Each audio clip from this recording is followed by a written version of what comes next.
2021년 11월 8일 월요일 새벽기도에 오신 성도님들 주님의 이름으로 환영합니다. 오늘 함께 나눌 말씀은 구약성경 사사기 4장 1절에서 10절 말씀입니다. 사사기 4장 1절에서 10절 말씀입니다. 제가 봉독하겠습니다. 에훗이 죽으니 이스라엘 자손이 또 여호와의 목전에 악을 행하매 여호와께서 하솔에서 통치하는 가나안 왕 야빈의 손에 그들을 파셨으니 그의 군대 장관은 하로셋 학고임에 거주하는 시스라요. 야빈 왕은 철병거 900대가 있어 20년 동안 이스라엘 자손을 심히 학대했으므로 이스라엘 자손이 여호와께 부르짖었더라. 그때 랍비돗의 아내 여선지자 드보라가 이스라엘의 사사가 되었는데 그는 에브라임 산지 라마와 베델 사이 드보라의 종려나무 아래에 거주하였고 이스라엘 자손은 그에게 나아가 재판을 받더라.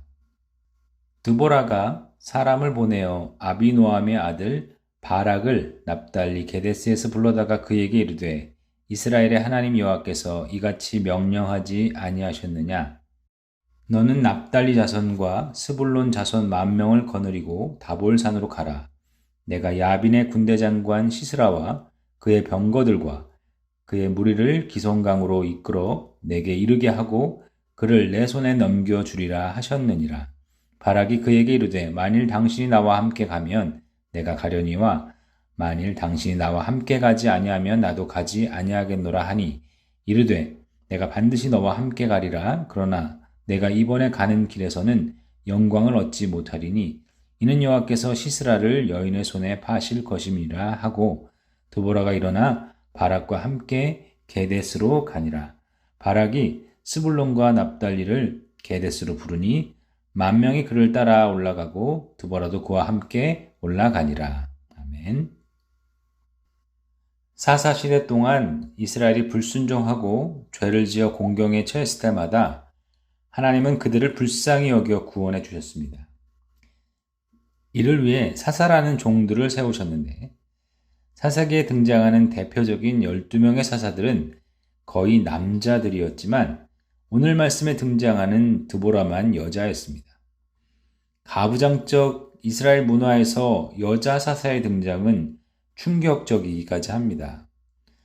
당대의 사람들이 이를 용인하기 쉽지 않았을 텐데 결과적으로 여자 사사가 세워졌다는 것은 당시의 영적 상황이 얼마나 심각하게 무너져 있었는지를 보여주는 반증입니다. 하나님은 남자와 여자를 차별하시거나 편애하지 않으시고 인간이 처한 문화적 상황들을 용인하시고 그 가운데서 가장 최선의 길로 인도하시는 것을 우리가 잊지 않아야겠습니다.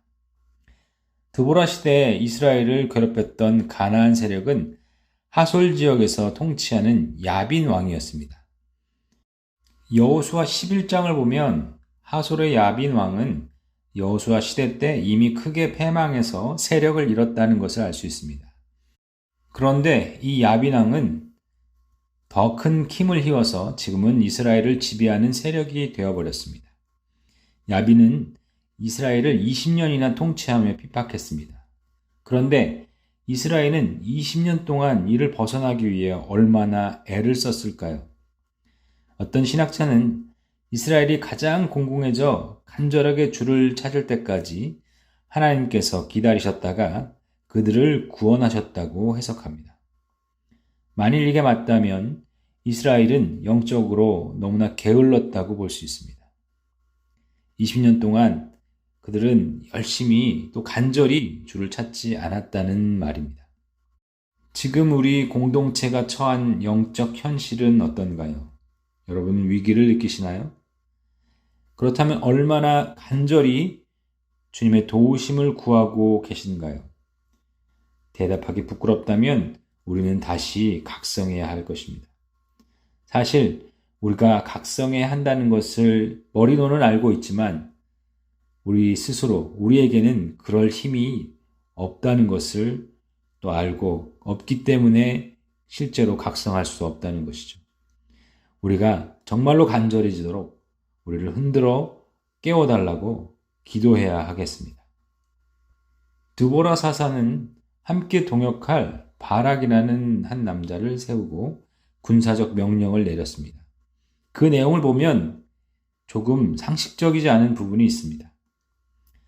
철병거 900대가 있던 야빈의 군대를 기손강으로 이끌라고 했는데 기손강 주변은 평지가 있던 곳이어서 기병에게는 훨씬 유리한 곳이었습니다.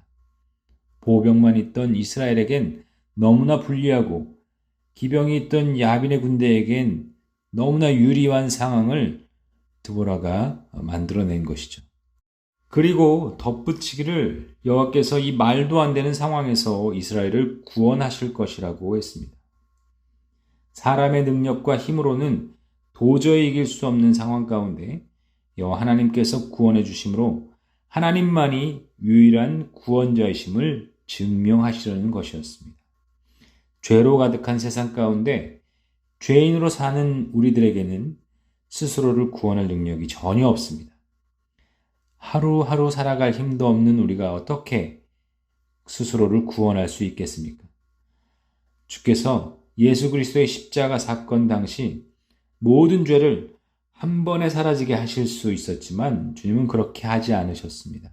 오히려 시간이 지나면서 죄는 더욱 관영해졌고 구원은 더 가망 없이 보였습니다. 하지만 주님은 그리스도의 성육신과 부활을 근거로 최종적 구원을 보증하셨습니다. 그러므로 아무리 죄가 가득하고 세상이 어두워도 구원의 소망을 놓지 않아야 합니다. 주님은 어떠한 상황에서도 우리를 구원해 주실 것이기 때문입니다. 마지막으로 한 가지 더 살펴보겠습니다. 동역자 바락은 드보라가 함께 가지 않으면 그 전쟁에 앞장서지 않겠다고 말하고 있습니다. 드보라의 능력을 믿고 따랐다는 것으로도 볼 수 있지만 드보라가 한 말을 보면 바락이 사람을 믿고 하나님을 믿지 못하는 것은 아닌지 하는 의심을 들게 만듭니다. 물론 인간이 연약해서 사람을 의지할 수밖에 없지만 궁극적으로 우리는 하나님만을 의지하는 자들이 되어야 합니다. 바락이 이 연약한 모습을 보여줬지만 하나님께서는 사람을 의지하는 것을 원치 않으시고 하나님만을 의지하는 것을 바라고 계십니다. 정말 참된 성도로서 하나님만을 의지하고 하나님이 우리에게 허락한 사람들과는 힘써 동역하며 사랑하는 우리 모두가 되기를 주님의 이름으로 소망합니다. 함께 기도하시겠습니다. 존귀하신 하나님 아버지, 세상엔 날이 갈수록 죄의 세력이 커져가고 성도와 교회는 힘을 잃어가는데도 우리는 간절하지도 않고 오히려 게으름 가운데 있는 것을 고백합니다. 우리를 불쌍히 여겨주시고 용서해 주시며 다시금 공의의 하나님께 간절히 의지하는 우리가 되게 하여 주시옵소서. 아무리 죄가 관영해도 주님은 우리와 세상을 구원해 주실 능력의 주이심을 믿고 감사합니다. 그러기에 끝까지 주님만을 의지하는 성도가 되게 하여 주시옵소서. 새롭게 시작된 위드 코로나 시대에 조심스럽게 일상을 찾아가게 하심에 감사드립니다. 우리의 일상뿐만 아니라 신앙도 회복되는 은혜를 허락하여 주시기를 기도합니다. 이제는 제대로 된 신앙의 삶을 살아가는 성도가 되게 하여 주시고 그리스도의 사랑을 전하는 교회가 되게 하여 주시옵소서. 그동안 돌아보지 못한 이웃들이 많이 있습니다. 다시금 주위를 둘러보고 이웃들에게 주의 사랑을 전하는 우리가 되게 하여 주시옵소서.